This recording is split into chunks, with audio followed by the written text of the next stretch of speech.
Assalamualaikum warahmatullahi wabarakatuh.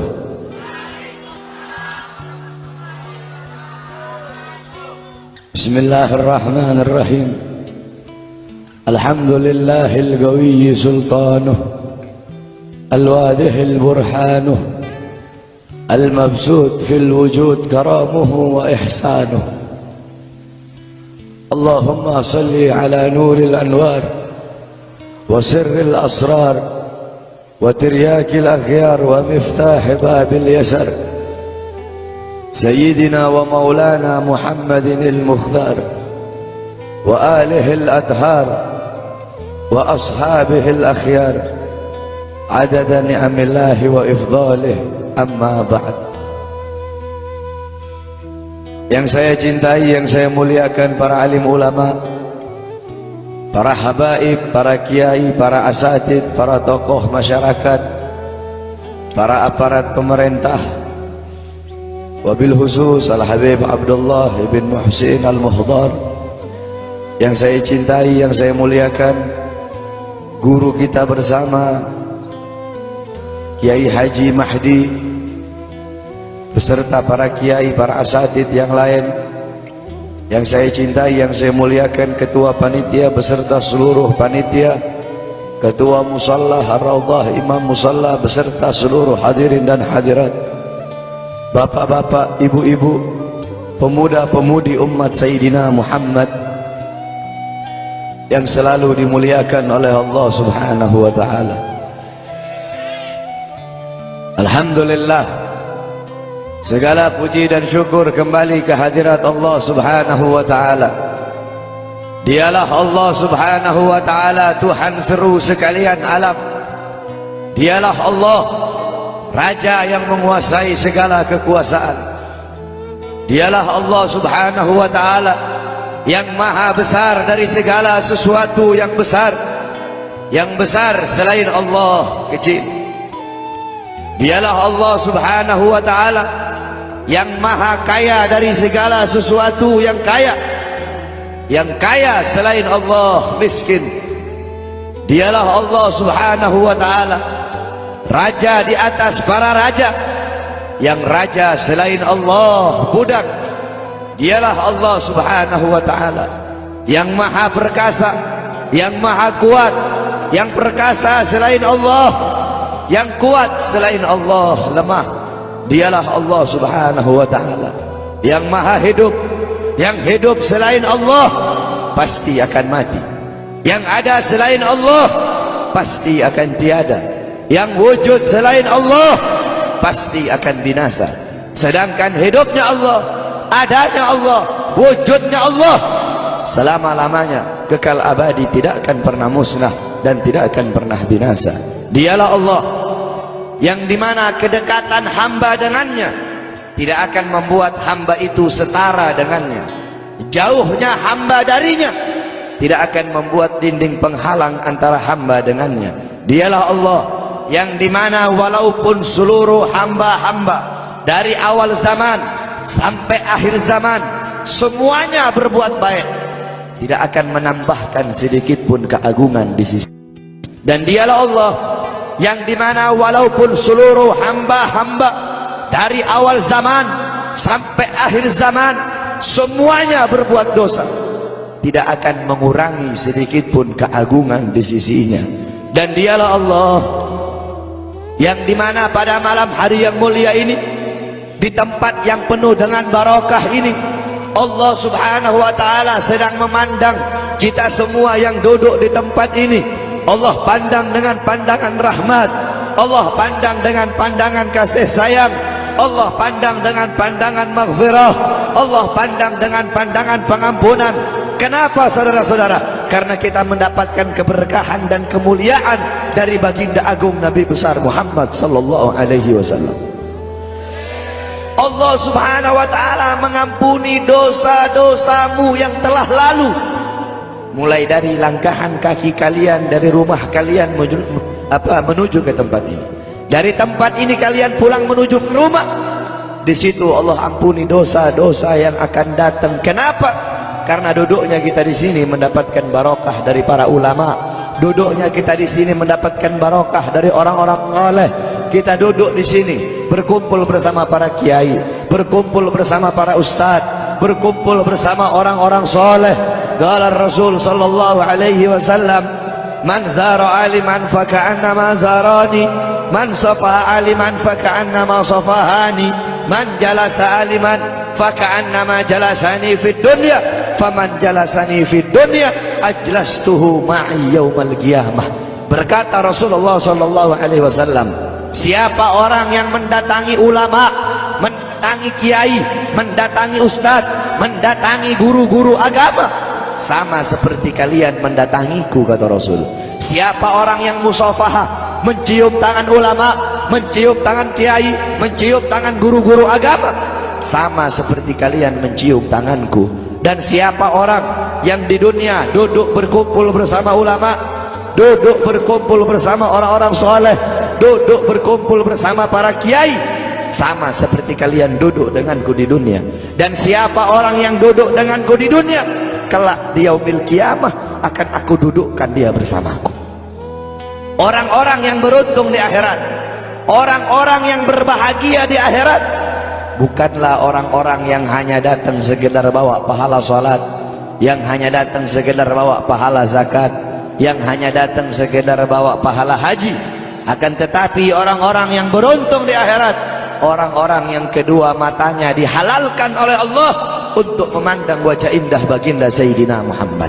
Saudara-saudara, kelak di akhirat, kalau kedua mata kita tidak bisa memandang wajah Nabi, kalau kedua mata kita Allah haramkan untuk memandang wajahnya Nabi, kita menjadi orang-orang yang celaka, kita menjadi orang-orang yang rugi kalau nanti tidak bisa memandang wajahnya Nabi Muhammad. Para sahabat-sahabat yang mulia, beliau-beliau ingin masuk surga. Tujuannya itu bukan istana yang temboknya terbuat dari emas putih, bukan istana yang tanahnya terbuat dari kasturi, bukan bidadari-bidadari, bukan telaga Al-Kautsar, bukan telaga Al-Haud. Tujuan para sahabat masuk surga, tujuan para sahabat masuk surga satu, berkumpul dengan Nabi Muhammad SAW. Andaikan di surga tidak ada Nabi, para sahabat tidak mungkin masuk surga, saudara-saudara. Sayyidina Ja'far bin Abi Thalib, Ja'far At-Tuyar, Ja'far At-Tuyur yang berterbangan di surga. Sayyidina Ja'far bin Abi Thalib, ketika beliau mati syahid, kedua tangannya terputus, Allah gantikan dengan sayap, sehingga Ja'far, ruhnya beliau menghadap Allah Subhanahu wa taala.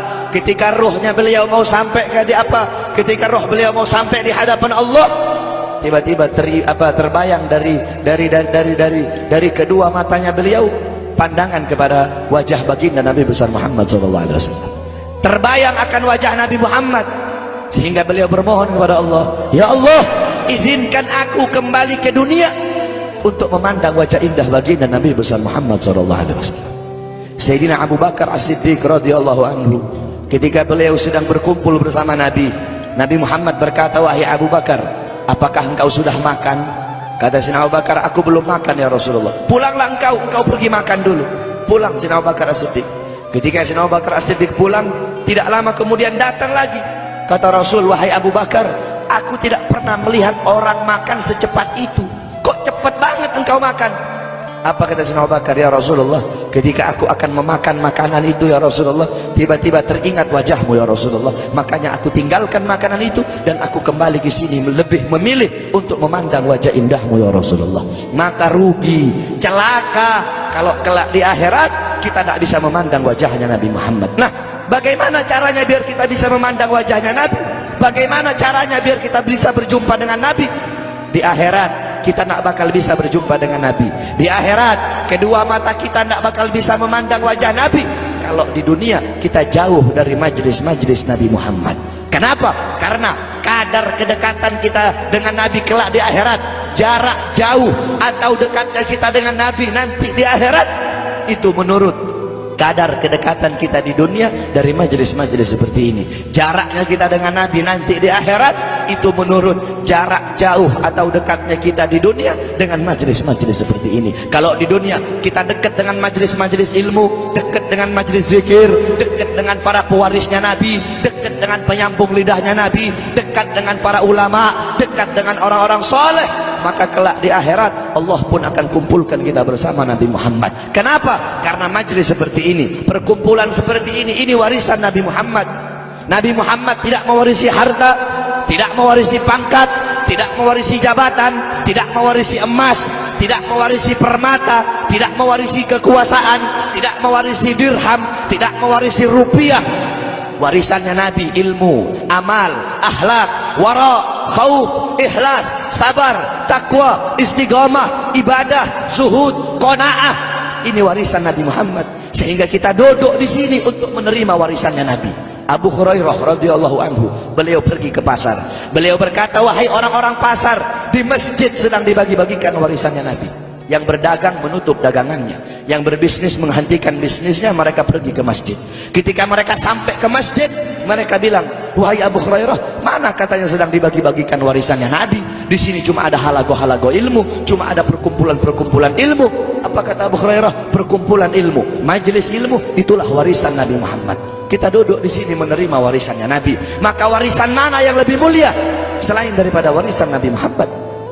Warisan mana yang lebih agung selain daripada warisan Nabi Muhammad? Warisan mana yang lebih berharga selain daripada warisan Nabi Muhammad? Warisan mana yang lebih bermanfaat selain daripada warisan Nabi Muhammad? Oleh karena itu bersyukur kita kepada Allah, karena Allah jadikan kita hamba-hamba yang duduk di majelis ilmu. Berapa banyak hamba-hamba di luar sana yang belum Allah berikan petunjuk? Berapa banyak hamba-hamba di luar sana hatinya belum Allah gerakkan untuk duduk di majelis-majelis seperti ini? Qala Rasul, ad-dunya mal'un, mal'unu ma fiha illa dzikrullah wa ma wala wa'aliman aw muta'alliman. Dunia ini terkutuk, dunia ini hina, dunia ini bejat, dunia ini biadab, wa ma fiha, dan hal-hal yang ada di dalamnya illa dzikrullah, kecuali orang-orang yang mengingat Allah, orang-orang yang berzikir kepada Allah, yang hatinya berhubungan dengan Allah, yang hatinya bersambung kepada Allah, yang hatinya mencintai Allah, yang hatinya takut kepada Allah, yang mengalir akan air matanya karena takut kepada Allah, yang lidahnya basah dengan Al-Quran, dengan zikir, dengan tahlil, dengan tahmid, dengan tasbih, dengan takbir, dengan tamjid, dengan salawat. Orang-orang yang taat kepada Allah, yang patuh kepada Allah, yang tunduk kepada Allah, yang bertakwa kepada Allah, yang menghambakan dirinya kepada Allah, orang-orang yang tidak menyembah selain Allah, orang-orang yang lupa kepada selain Allah, orang-orang yang di saat hamba-hamba yang lain sedang terlelap dalam tidurnya, mereka bangun, mereka bersujud, bertekuk lutut memohon kepada Allah Subhanahu wa taala. Orang-orang yang menghidupkan malam-malamnya untuk beribadah kepada Allah. Wa aliman, orang-orang yang alim, orang-orang yang soleh, para kiai, para ustadz, para guru-guru agama. Wa muta'alliman, para penuntut ilmu yang suka duduk di majelis ilmu, di pesantren, di masjid, di musalla untuk menuntut ilmunya Allah.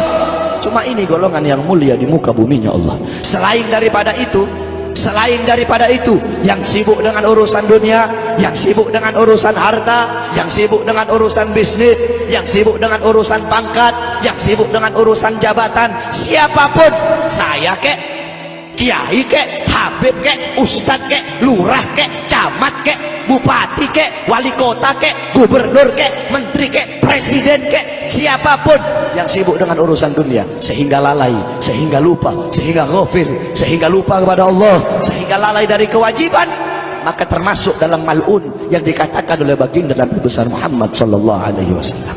Oleh karena itu bersyukur kita kepada Allah. Ini nikmat yang luar biasa, ini nikmat yang agung. Allah kumpulkan kita bersama ulama. Kedua mata kita memandang wajah para ulama, kedua mata kita memandang wajah ulama. Ini suatu anugerah yang luar biasa, saudara-saudara. Di zamannya Syekh Abu Yazid Al-Bustami, ketika itu sedang ditimpa musim kemarau. Orang-orang kampung berkumpul, mereka sholat istisqa, mereka sholat minta hujan. Berkali-kali mereka sholat, tapi nggak turun-turun hujan. Akhirnya datang seorang anak muda. Anak muda itu mengangkat tangan dan berkata, Ya Rab, bihaqqi ma fi ra'si inzil matar. Ya Allah, demi hak yang ada di dalam kepalaku, turunkan hujan. Tiba-tiba turun hujan. Orang-orang kampung menghampiri anak muda tersebut dan berkata, wahai anak muda, kami berkali-kali sholat minta hujan, tapi nggak turun-turun hujan. Engkau satu kali kau minta, satu kali kau berdoa kepada Allah dengan membawa hak yang ada dalam kepalamu, Allah terima kau punya doa. Memangnya dalam kepalamu itu ada apa? Anak muda tersebut berkata, Di dalam kepalaku ada kedua bola mata, yang dimana kedua bola mata ini pernah aku gunakan untuk memandang wajahnya Syekh Abu Yazid Al-Bustami.